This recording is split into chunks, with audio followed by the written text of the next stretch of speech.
안녕하십니까? 마이다스 성우투자입니다. 자, 한국 증시가 퍼펙트 스톰에 빠졌습니다. 악재가 한두 개가 아니고 그냥 동시다발적으로 지금 밀려오고 있다. 자, 그렇다 하더라도 특히 한국 증시가 더 약합니다. 글로벌 증시보다. 여러 가지 요인이 있을 것 같아요. 환율 요인은 아닌 것 같아요. 첫 번째. 오늘 원달러 환율이 1.29% 해서 이제 상승해서 1439원이지만 환율 이슈는 아닌 것 같아요. 자, 환율 이슈가 아니면 뭘까? 글쎄, 환율 이슈라면요. 우리나라가 물론 달러 대비는 약세기 때문에 뭐 환율 얘기도 많이 하지만 영국이나 일본에 비하면 우리 환율은 강하다고 그래요. 상대적으로. 그러니까 달러만 왕이고 지금 다 이제 나락으로 떨어졌는데 뭐 아르헨티나 이런 데는 뭐 금리를 75%까지 올렸다고 제가 말씀을 드렸잖아요. 영국 파운드 하루에 막 7% 급락을 했잖아요. 일본은 우리나라보다 훨씬 약세입니다, 엔화가. 근데 한국 증시가 유독 일본이나 영국보다 더 증시가 지금 더 빠지고 있는 것은 단순한 환율 요인은 아니라는 얘기고요. 여러 가지 요인이 있겠죠. 뭐 공매도도 있고 시종장구도 있고 그 다음에 무엇보다도 한국 투자가의 심리가 급격히 최근에 무너진 거 아닌가 그런 생각이 들어요. 여러분들 만이라도 지금부터는 마음을 다잡을 필요가 있다. 뭐 주변에 뭐 이제 바닥을 잡았네 이런 것도 듣지 마시고요. 자기의 자산 관리, 그다음에 내가 가진 종목 이런 것을 면밀히 검토해 보시고 이보다 더 나쁜 상황도 가정해서 내가 버틸 수 있냐 없냐를 여러분들이 소위 말하는 스트레스 테스트라고 그러죠. 그런 걸 나름대로 해볼 필요가 있어요. 여기서 더 빠졌을 때 나한테 문제가 있냐 없냐 이런 것까지 검토하면서 투자를 할 필요가 있다. 그런 생각이 들고요. 지금 한국 증시는 10년 전 증시로 10년 전 아니고요. 한 8년 전 증시로 돌아갔습니다. 지금 여기에 코스피인데요. 오늘 빠진 데가 2144, 2169네 보니까 2169인데, 여기 있죠. 여기 2015년도 주가하고 똑같습니다. 여기 보시면, 아주 시계가, 거꾸로 지금 흘러가고 있죠. 이 정도로 왔고요. 코스닥도 마찬가지입니다. 8년 전으로 돌아왔어요. 그래서, 뭐, 코로나 이후에 들어오신 분이든, 그 전에 들어오신 분이더라도, 최근 10년대 투자하신 분이라면, 운 좋게 좋은 종목을 안 잡았다고 치면, 이 정도면 대부분 손실입니다. 거의 한 8, 90%다 손실이라고 보시면 됩니다. 물론, 이 지수보다도 더 많이 빠졌을 거예요. 자기가 상대적으로는. 이 지수는 한 1000포인트 좀 넘게 빠졌거든요. 코스피 기준으로, 고점이 어디냐면, 3,300인데 2,100이니까, 1200포인트 정도 빠졌어요. 그러면 퍼센트주로 따지면, 한 35% 정도? 3, 4문 쿠? 뭐 한 35%에서 35% 이상, 40% 사이, 이 정도 빠졌다고 보시면 됩니다. 자, 그렇다고 해서 이게 많이 빠졌다, 이렇게 볼 수도 없어요. 왜냐면 증시가 한번 무너지면요, 비이성적으로 움직여요. 그래서 뭐 지금 섣불리 바닥이 어쩌네 저쩌네 이렇게 논할 수 없어요. 그러니까 저도 섣불리 얘기 안 하려고 그래요. 왜냐하면 지금 우리 앞에 맞닥뜨린 상황이 아직 아까 퍼펙트 스톰이라고 말씀드렸다시피 굉장히 악재가 산적해 있다 지금. 오늘 증시가 처음에는 잘 상승, 뭐, 그렇게 별로 폭락하지 않고 한 0.5% 내외에서 이렇게 하락하면서 출발했는데, 한 10시부터 이제 시장이 빠지기 시작했는데, 그때부터 이제 본격적으로 외신 뉴스가 나오기 시작했죠. 근데 이 애플발 뉴스도 하나의 증시 하락의 도화선이 된 것 같아요. 아이폰은, 웬만하면, 그러니까 말 그대로 뭐라고 그러나요? 충성도 높은 고객들이 많다고 그러잖아요. 그래서 웬만하면, 소비가 줄지가 않는데, 애플이, 증산 계획을 아예 철회를 해버렸어요. 잘 팔린다 해갖고, 뭐 LG 이노텍 막 띄우고 이랬잖아요. BH 띄우고 LG 이노텍 띄우고 오늘 뭐 10% 이상 급락을 했는데, 그런 애플마저, 지금, 음, 소위 말하는 필수제에 가까운 거죠. 아이폰이. 그것도, 지금 침체에 이렇게 직격탄을 맞았다. 이것이 심리를 건드린 거예요. 오늘 그래서 LG 이노텍 같은 경우는 10% 이상 폭락을 했는데, 그동안 제일 많이 띄워준 종목이 LG 이노텍이잖아요. 애플 관련주. 그러니까, 띄워주는 거 여러분들, 조심하셔야 돼요. 어느 한순간 훅 갈 수 있어요. 그 다음에 시장을 짓누른 뉴스가, 뭐, 빅하드, 푸틴이 뭐, 동원령 내리면서, 핵전쟁을 할 수도 있다. 뭐 이런 얘기가 나왔는데, 그러니까 시장이 자꾸 심리가 약하다니까 나쁜 쪽으로 해석을 하는 거예요. 사실은 별건 없어요. 요오드를 대량 구매했다. 요오드가 이제 방사선을 이렇게 해독시키는 그런 물품인가 봐요. 그러니까 자라보고 놀란 가슴, 숫공 보고 놀란다 그런 거 있잖아요. 요오드를 샀다는 얘기는 핵무기를 쓴다는 얘기다. 뭐 이렇게 해석을 한 거예요, 시장에서. 그러니까 악화된 심리에 불을 붙인 거다. 근데 진짜 저는 그래요. 러시아가 핵무기 러시아는 이 정말 예측 가능한 국가가 아니에요. 저는 정말 푸틴이 정상적인 지도자가 아니잖아요. 어, 가능성이 상당히 높아졌다. 물론 그래도 50% 이하지만 핵무기를 쓴다고 해서 뭐 대도시에다 이렇게 쓰는 건 아니지만 위험용 카드로 우크라이나 땅 사람이 별로 없는 지역이라든가 뭐 이런 쪽에 수 킬로톤이니까 그러니까 전술 핵이라고 그러죠. 뭐 그런 거 정도는 충분히 쓸 수 있는 것 같아요.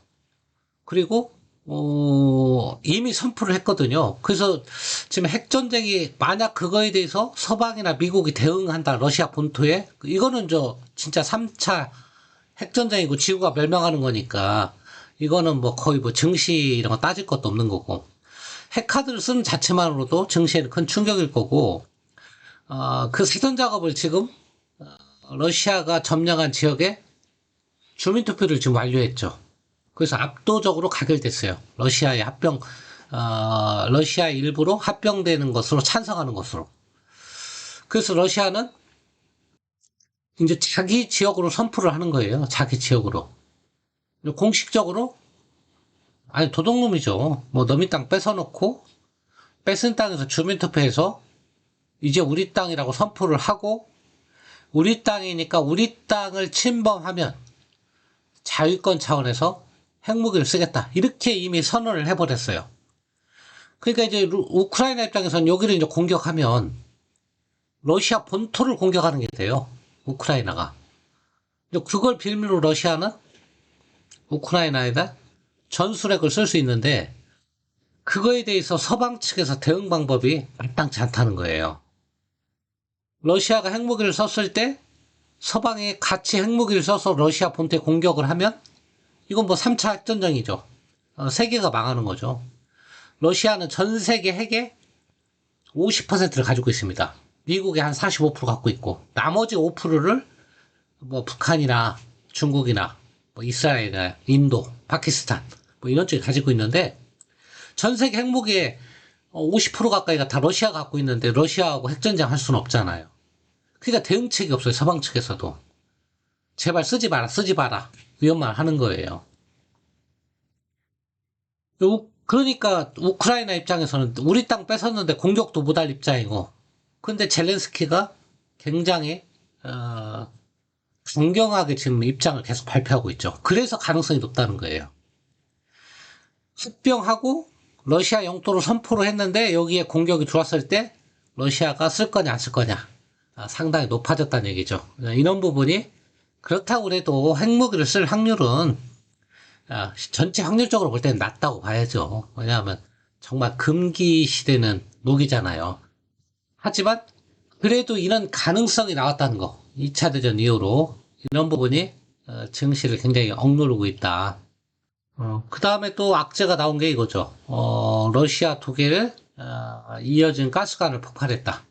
어, 보통은 이런 뉴스가 나오면 에너지주는 상승을 하거든요. 사실은 천연가스라든가. 근데 오늘은 그런 종목들, 뭐 에너지 관련주들도 별로 힘을 못 썼어요. 그러니까 이런 퍼펙트 스톰 악재에서는 이런 게 호재가 될 수 없어요. 이걸 러시아가 했다 일부러 아니면 기술적인 결함으로 폭발을 했다. 알 수 없습니다. 아직 밝혀진 게 없는데. 근데 시장은 벌써 뭘로 해석하냐면 러시아의 소행이다.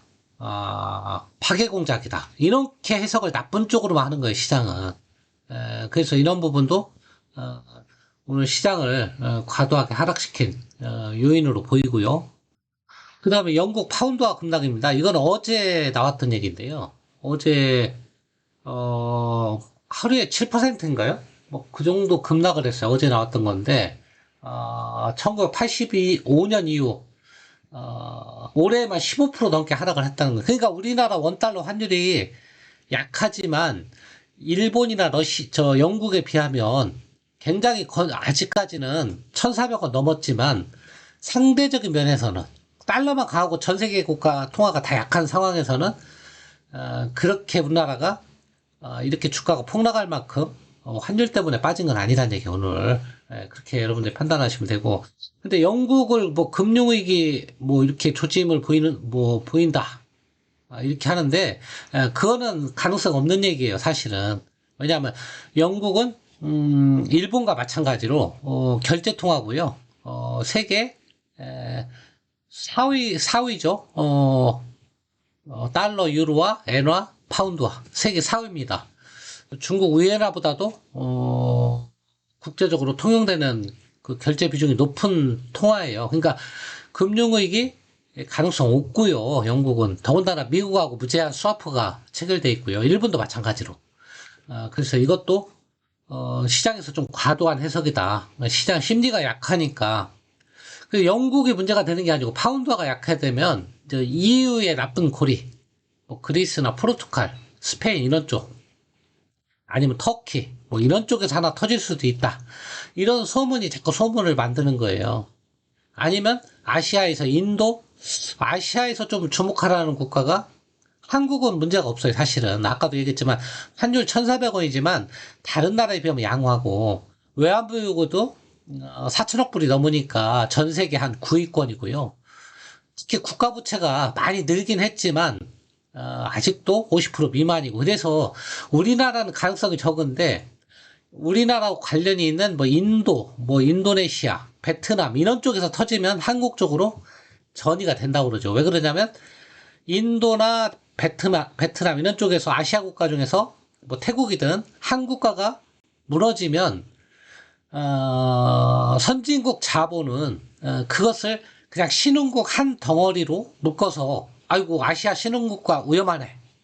그래서 한국에서도 돈을 뺀다는 얘기죠. 그런 부분이 염려가 되는 거죠. 빨리 우리나라가 신흥국에서 탈피를 해야 되는데 MSCI 선진지수 그런 게 못 들어가니까 위기 때 더 취약한 거예요 지금 사실은. 그래서 오늘 주식시장을 보면 아시아 증시 중에 제일 많이 빠졌잖아요. 한국에. 일본 니케이도 1.5밖에 안 빠졌고 우리는 3.4에 2.45 빠졌으니까 엊그저께 폭락한 거까지 치면 거의 폭락을 한 거고요. 중국 같은 경우도 지금 상황이 뭐 한국보다 나을 리가 없잖아요. 중국 환율도 지금 7위안이 넘었다고 그래요.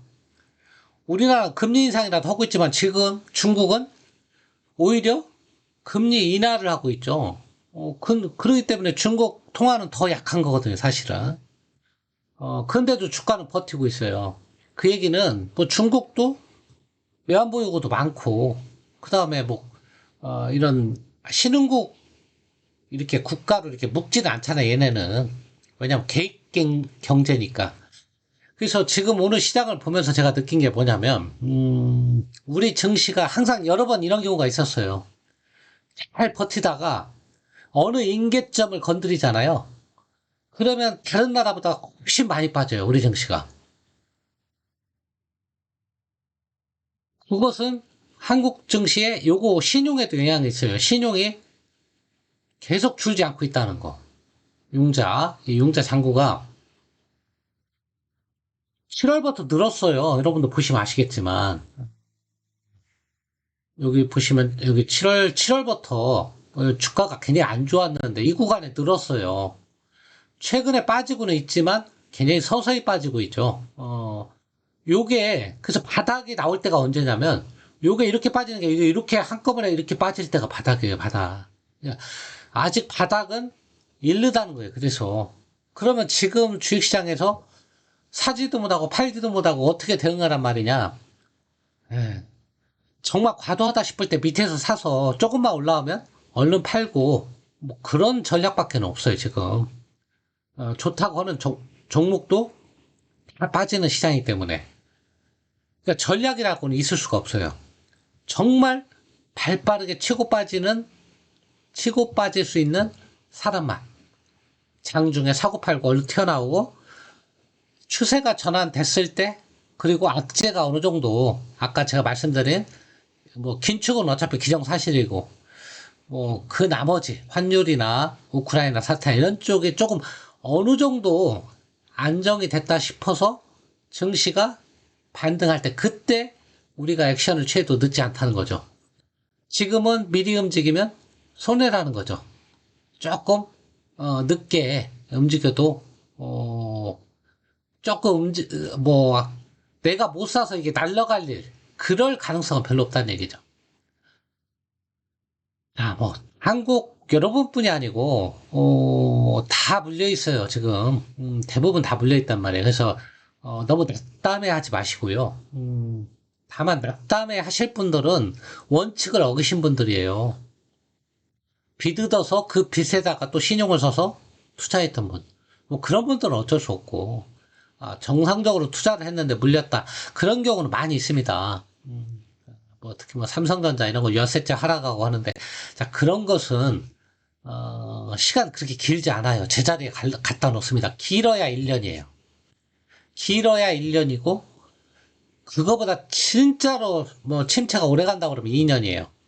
2년 정도 참으면 제자리에 다 갖다 놔요. 연타까지 한 번도 예외가 없었어요. 우량주는. 수익을 내는 그런 종목은.